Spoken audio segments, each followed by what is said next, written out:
if you look over your life and you say, what are the high point experiences of my life? What are they? You're going to learn a lot about your Venus, okay? You're going to learn a lot about your Venus placement and what it's asking of you and how you can give more, okay? So let's just talk quickly about Venus in the houses, all right? And just look on your sheet here, the Venus Says sheet, and in the on the second sheet, aren't they little pretty bullets, by the way? Aren't they Venusian? I was so happy to discover them. They're so Venus. Okay, so when Venus is in a particular house, okay, refine, value, or appreciate the goings-on of that particular house. So Venus in a particular house says, let's refine that house, let's value what's in that house, let's appreciate that house, all right? So, I don't erase that, but oh well. So, just zipping around the houses, and you know, some of you that have been coming frequently now are going to start to remember what the houses are about, right? And you're going to start to go, oh yes, I know that the fifth house is that, right?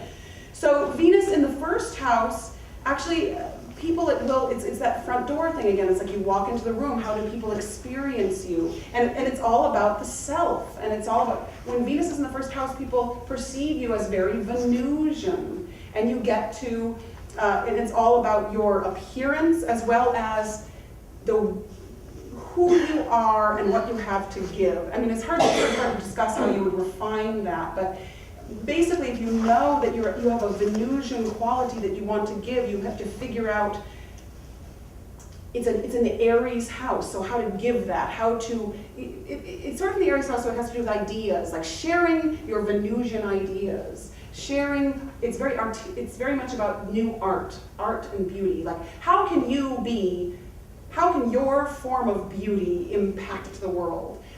First house is, you're going to be charming, people are going to be drawn to you, and you get to make sure that you don't rely on that you're building something with that.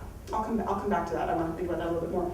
Venus in the second house is very financial. It has to do with you looking at what you value. It has to do with you looking at money. Oftentimes, Venus second house, people in some way have a good thing going with money. Even if they're like barely scraping by, they're somehow protected around money. There's somehow, there's some kind of magnetism around money, but they need to look at their values and they need to refine them. And they need to really figure out what they appreciate and then act upon that. Venus in the third house, you're going to have wonderful experiences in any kind of communication, in any kind of writing, in any kind of sharing of ideas. You're going to have maybe with brothers and sisters. The third house is of brothers and sisters. It's about short distance travel too, right? So there's appreciate the communication, appreciate the relating of things, appreciate the diversity of things. Anybody that's got Venus and Gemini will always appreciate diversity, will always appreciate... I'm so on board with that. Yeah, Venus and Gemini, I think we have several Venus and Geminis. Who else? 1, 2, 3. Yeah, Venus and Gemini people, they want to connect people and things, they want to have 1,000 different ideas, they want to talk about them, they want to write about them, and they just, the danger is scattering, but the beauty is synthesizing. That's what you want to do with Venus and Gemini, ultimately. But that's the same as in the third house. But oftentimes also Venus in the third house can be pleasurable, yeah, with siblings, as I said. Fourth house, home, love of the home, feeling good in the home, making your home beautiful, basically making your home beautiful, family beautiful, great value to be extracted from the beauty of the home and family. Venus in the and also all those things with the fourth house, cooking, nourishment, Cancer things, okay? Venus in the fifth house, your value is extracted through romance, through creativity, through what I create, through my children, pleasurable experiences with children. Generally good, children will be very attracted to you. You might be, you have a lot of love and enjoyment around children. Venus is also where we find pleasure, where we find enjoyment, okay? Sixth house, Venus, Tremendous, oftentimes very favorable work conditions. Like I'm happy in my work. I like my work. I mean, I have a good working situation, good coworkers, all of that. It's very, and also animals, real connection with animals, often with Venus in the 6th house. Venus in the 7th house, partnership, great value to be extracted from partnership, great pleasure to be found in partnership, great pleasure to be found in intimate connection. Venus in the 8th house, great pleasure to be found in the mystery of things, in therapy, in looking underneath something, in metaphysics, in the taboo. Great beauty and pleasure to be found in those areas. Also, it's also another financial house, so often very much benefiting from other people's resources, right? 9th house, great beauty to be found in big ideas. Study art, study literature, study culture, study, big ideas, and travel. Venus, if you have Venus in Sagittarius in the 9th house, you're like off on an adventure for your entire life. It's like you're going to have beautiful experiences if you dare to travel, or if you have Venus in the 9th house, and you might travel in the mind by attending 17 universities, okay? Venus in the 10th house, great beauty, wonderful experiences in the realm of career, in how people see you in the public light. Very magnetic, very charming. Harvesting your soul experiences through daring to be on the career stage, okay? Venus in the 11th house is like sort of having Venus in Aquarius, the love of the group, great experiences through the group, great experiences through gathering people, great experiences through discussing utopias, ideals, like here's my vision. And Venus in the 12th house, oftentimes is like sort of clandestine love affairs, or that's the sort of most frequent thing said about it, but it's very private about one's love, but great experiences in the spiritual world, actually, that you can extract value from spiritual experiences. Also that you might do a lot of beautiful, harmonious work behind the scenes. And it's also like having Venus in Pisces, which is tremendously compassionate and tremendously loving. Okay. Just to touch on the signs, and thankfully, you have this lovely handout that will flesh it out, right? But I want to make sure that I sound the highest note of each placement of Venus through the signs, the highest note, and maybe I'll start there actually, and then I also just want to make sure that we will look at, I fall in love again and again, or I extract value from my life when right? So we'll just quickly talk about that as well. I always say quickly, and I'll hurry, and I'll run to the bathroom, and I'll do this, and that's my Aries coming out, and I just need to be like, Venus and Taurus. Just languidly discuss this in a very timely manner, all right?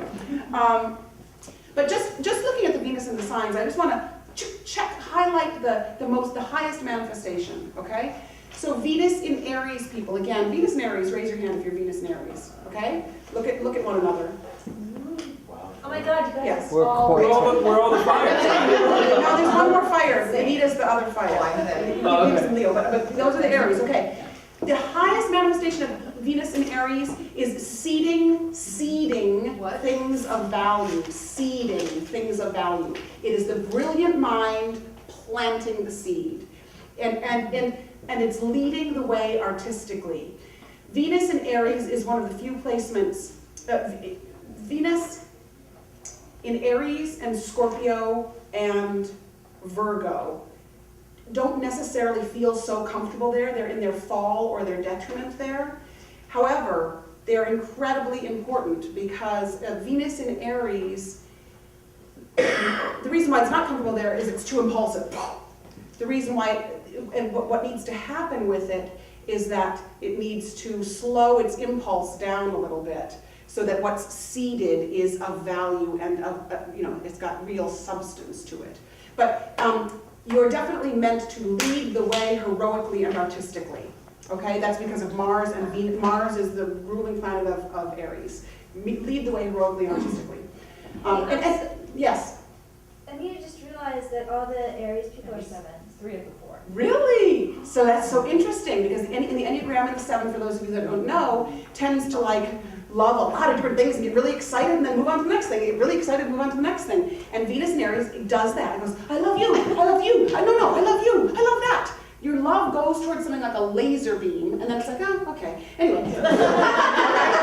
Right? And it's totally, and so what you need to do, Venus and Aries people, now Edie's got Venus conjunct Saturn. So that's going to sober that a little bit. She might have the impulse, but it's also going to be like a little bit more like, and I will walk towards it carefully and see what I think about it on the way, But other Venus and Aries people can just be like, yes, yes, yes, and fall in love with boxers on TV. Hey, perfect. Fall in love with boxers, Mars, Venus, Mars. Get it? Great. Okay. I'm not dumb. All right. So Venus and Taurus. Venus and Taurus. That's me. And I would say the highest thing of Venus and Taurus is the refinement of instinct through beauty. So it's and intelligent desire. So that it's really the search for the most light. It's the search for the most light. What is most beautiful? It's embodying it. It's dancing it. It's moving it. It's living the light. Venus in Gemini, I would say that the highest, and who has Venus in Gemini? Here we go, Stephen, Kim, okay.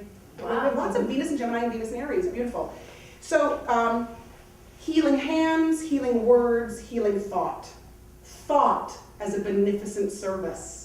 What you think can heal the world. What you think, what you say can heal the world. And it's also the loving dialogue between the soul and the personality. The soul says, I see my other self, and in the waning of that self, I grow and glow. So it's the increasing identification with the soul that fuses all things, that synthesizes all things. It takes away the scattered energy. A mundane thing about Venus and Gemini is again, it's sort of a Venus and Aries thing. It's like, I love all of these and I'm going to try you all out. I'm going to taste it all, right? Venus and Gemini. But then, as it matures, it says, and I'm going to start to see how these synthesize in my life and where the truth of that synthesis is, Where like all these fabulous ideas and fabulous people and fabulous concepts, where they come together and what that grain of truth is. And that's your healing word. Those are your healing words. Yeah?